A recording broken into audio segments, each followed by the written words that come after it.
Nem todo herói grita, nem toda guerra se vence com espadas.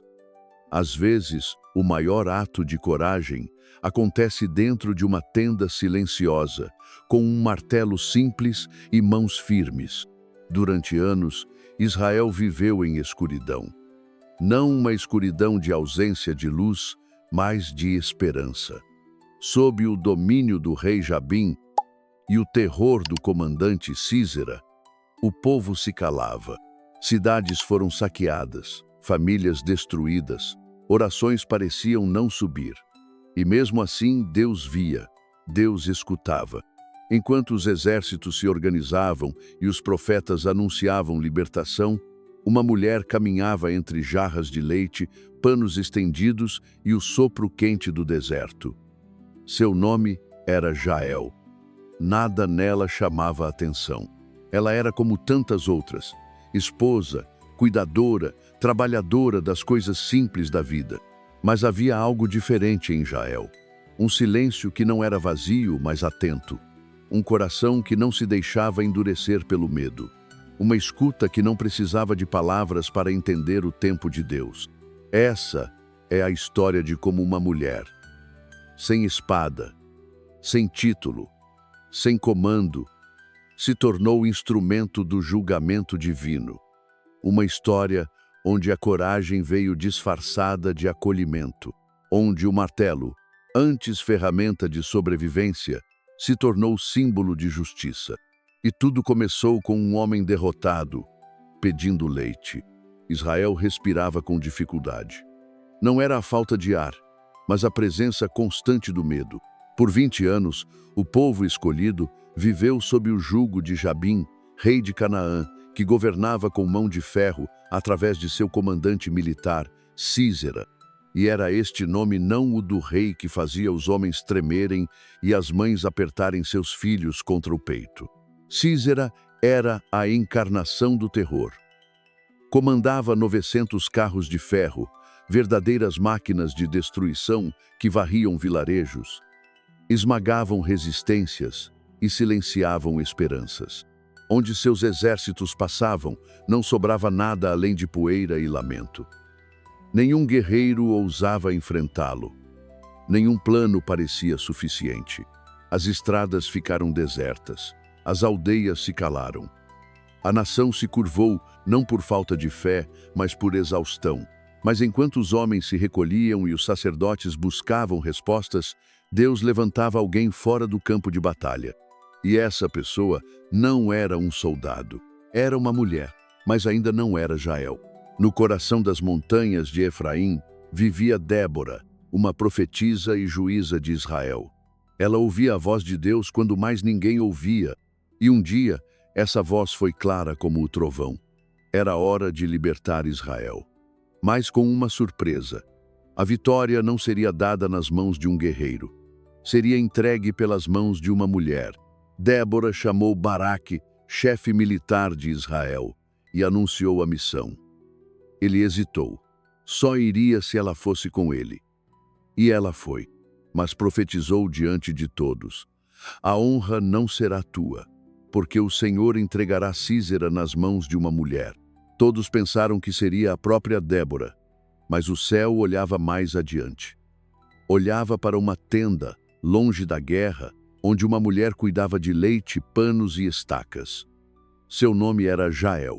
Jael era esposa de Éber, o queneu, um homem que vivia em paz tanto com os israelitas quanto com os cananeus. Eles moravam em tendas nas regiões secas do norte, entre as trilhas poeirentas por onde passavam mercadores, soldados e forasteiros. A vida de Jael era simples: acender o fogo, preparar a massa, cuidar dos animais, aquecer o leite. Ela não recebia visões. Não falava com anjos. Mas em seu silêncio havia algo sagrado. Enquanto os homens batalhavam no vale de Quizon, Jael cuidava da rotina. Não sabia que naquele mesmo momento, Deus estava escrevendo seu nome no livro da história eterna. A batalha começou com trovões. Sísera, confiante, desceu com seus carros. Mas Deus mandou chuva, muita. O vale virou lama, os carros atolaram, Os guerreiros se dispersaram. Baraque avançou. Os exércitos inimigos caíram. E Sísera fugiu. Ele correu sem rumo, sujo, humilhado, sem honra, sem glória. O homem mais temido agora parecia um animal em fuga. E nessa fuga, seus olhos viram algo. Uma tenda isolada, uma mulher parada à entrada. Ela não gritou, não correu, apenas o observou e estendeu a mão. Entra, Senhor, disse Jael. Não tenhas medo. Sísera, cansado, entrou. Respirava com dificuldade. Estava sedento, mas não pediu muito. Apenas abrigo. Dá-me. Um pouco d'água, murmurou. Jael foi além. Trouxe leite, morno e doce.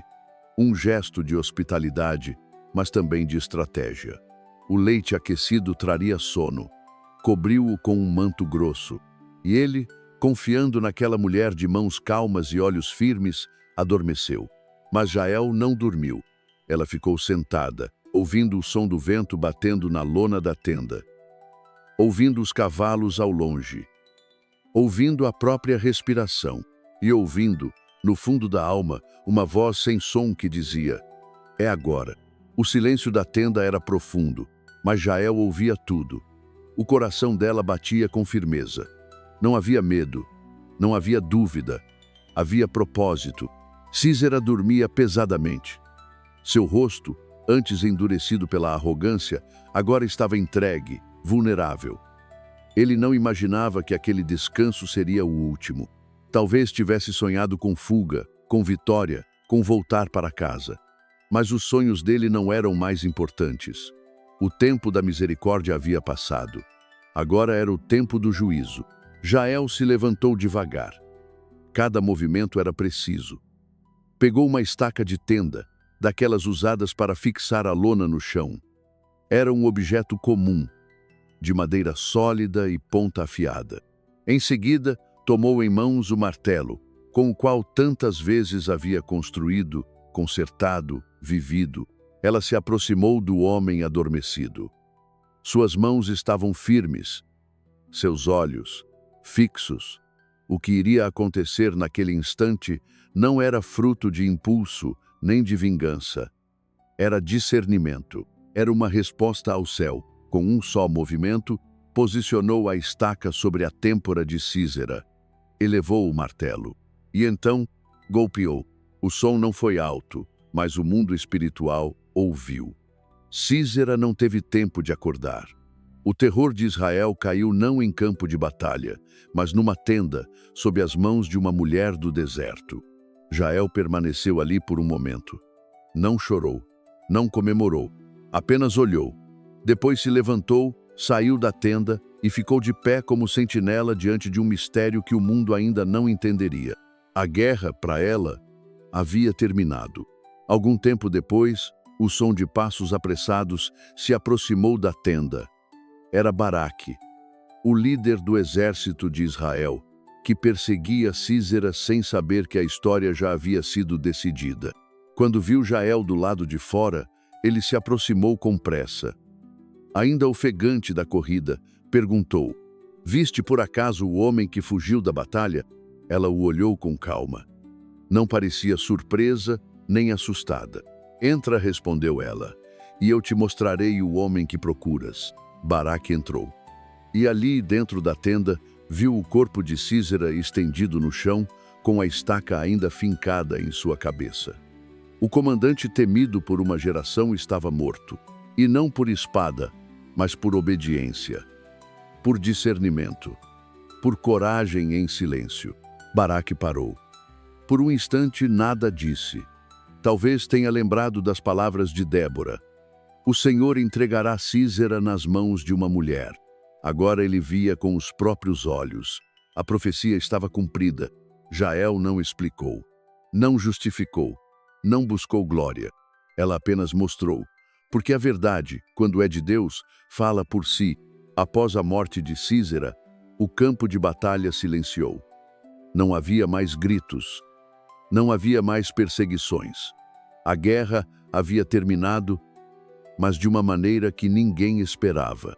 Não foi um rei que libertou Israel. Não foi uma espada que derrubou o inimigo. Foi uma mulher entre tendas, com um martelo nas mãos e discernimento no coração. A notícia se espalhou rapidamente. Primeiro entre os soldados de Baraque, depois pelas aldeias e colinas. Todos perguntavam: foi verdade? Foi mesmo ela, a mulher da tenda? E a resposta vinha com reverência: sim, ela mesma. Jael, esposa de Éber, do povo queneu. Enquanto isso, Jael voltava ao seu cotidiano. A mesma tenda, a mesma água, o mesmo leite no fogo. Nada parecia ter mudado exceto o céu, porque Deus havia escrito o nome dela em sua canção. Dias depois, Débora, a profetisa, levantou-se e cantou. Não era um cântico de guerra, era um salmo de memória, uma poesia de honra, e entre os versos inspirados, uma frase se destacava como ouro entre cinzas. Bendita seja entre as mulheres, Jael, esposa de Éber, o queneu. Seja bendita entre as mulheres que habitam em tendas. Juízes 5, 24. Essa não era uma bênção qualquer. Era a voz profética reconhecendo o ato de Jael como algo que vinha do alto. Sua ação, feita sem testemunhas, agora era eternizada no cântico de Israel. Ela não buscou louvor, não pediu lembrança, mas o céu se encarregou de exaltá-la. Porque Jael não venceu com força, ela venceu com coragem, com silêncio, com fidelidade à voz que fala dentro da alma quando todos dormem. E assim, através dela, Deus mostrou mais uma vez que não escolhe os poderosos, mas os disponíveis. Que a salvação não vem sempre de reis e espadas, mas pode vir das mãos de uma mulher simples, que sabe ouvir o tempo certo e agir. E o martelo caiu, e o inimigo não se levantou, e o nome dela permaneceu. Jael, a mulher que mudou a guerra, com leite, silêncio e um só golpe. A história de Jael nos lembra que Deus nem sempre age como esperamos. Enquanto os olhos humanos buscavam guerreiros e exércitos, o céu preparava uma mulher escondida no deserto, com mãos calejadas e coração atento. Jael não tinha título, não liderava multidões, mas no momento certo ela ouviu. E quando o tempo chegou, ela não hesitou. Com um martelo e uma estaca, ela fez o que milhares de soldados não conseguiram. Pôs fim ao terror de uma nação. Ela não foi movida por raiva, nem por ambição. Foi movida por discernimento, por obediência e por uma coragem que nasce não da força física, mas da convicção espiritual. Hoje, o nome de Jael está gravado nas Escrituras. Mas mais do que isso, está gravado como exemplo de que, para Deus, não importa a posição, importa o coração. E quando Ele encontra um coração disposto, até o silêncio pode se tornar instrumento de vitória.